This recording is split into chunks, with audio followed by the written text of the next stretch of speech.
So I decided to challenge myself to create a game for the original Game Boy in less than 8 hours. This is the first time I've ever made a Game Boy game, or any game for that matter, except for some messing around in engines like RPG Maker. Keep in mind this game is not made in RPG Maker. Let's get straight into the video. So the first thing I did was I created the test player character and an NPC.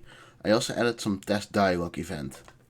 After that I started working on the title screen for the game. I mainly used Adobe Photoshop and Pixel Edit. After the title screen was done, I decided to create an event where you press start on the title screen in order to choose whether you want to start a new game or continue from a saved game. This is where the problem started. The script for it just wouldn't work no matter what I did. I could press start all I wanted, but nothing ever happened. I decided to remove the event and just make the title screen go to the continue a new game option after a few seconds. But right as I changed it, I realized something. I was using the wrong script. But instead of doing it how I was originally gonna do it, I thought of something way better. I made a small selection screen appear over the title screen. I made a small script that checks if there is a saved game. If there wasn't, a dialog would appear that you didn't have any saved data. I also remade the title screen to say press any button instead of press A, and I made a command that would go to the selection menu when any button was pressed on the title screen. After that I started working on the player's house where the game would start. I made a sprite for the bed and added it, as well as adding collision for it. Upon testing it, it luckily worked immediately. After the player's house was done, I booted up the game and tested all the collision borders, etc. And it was all working. Great. On to the next part of the game. Next I made a map for outside the player's house. I added a space rocket and an NPC. I scripted an event for the NPC to check if the player has all the rocket fuel needed to go to the moon. If not, then the NPC will tell the player to get more. If the player did have enough rocket fuel, the NPC will tell the player to enter the rocket. For the rocket itself I also made a similar event. If interacted with the rocket, the player would enter the rocket, but only if it had enough fuel. If not, a text would appear saying get more rocket fuel. I also added a sign to the map with the text fossil land, the next level of the game.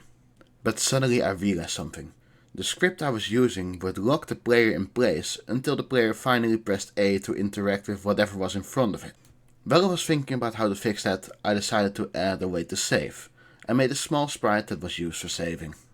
Suddenly it hit me. I was telling the game to pause the script and only display text on the press of a button.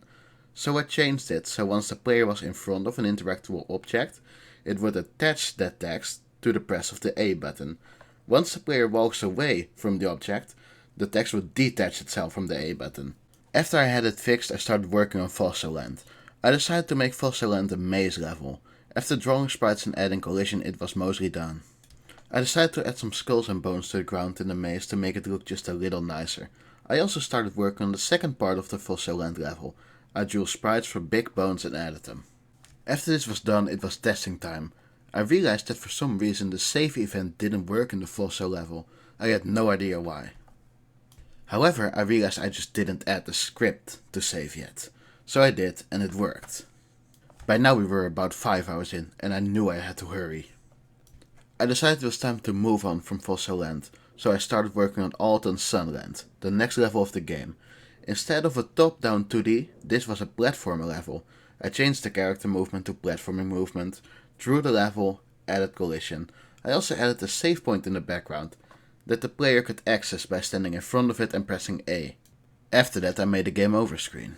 After this I added a simple enemy that moves left and right. I had no idea how to do this and how to register collision with the player, so research for this took about 45 whole minutes. But in the end I was able to create a simple enemy that would kill you upon touch. By now we were about 7 out of 8 hours in, and I started working on the final level, which was also going to be a platformer, with ladders you had to climb to reach the top.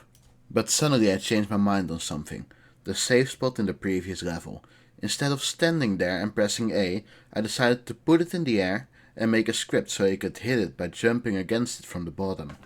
But after testing it didn't work. However, it turned out it was just a simple mistake of the collision being in front of the event. I fixed it and it was now working. By now I really got into a lot of trouble with the time. With about half an hour left, I still had to do most of the final level. So I quickly made a sprite for the rocket fuel and put it in the spots where you could get the needed rocket fuel. I also added collision and changed the ladder design in the last level. Lastly, I made the end screen and put it into the game after the player gets into the rocket. And with that, in 7 hours and 52 minutes the game was done. I must say that I'm very proud of what I've achieved in only 8 hours of time.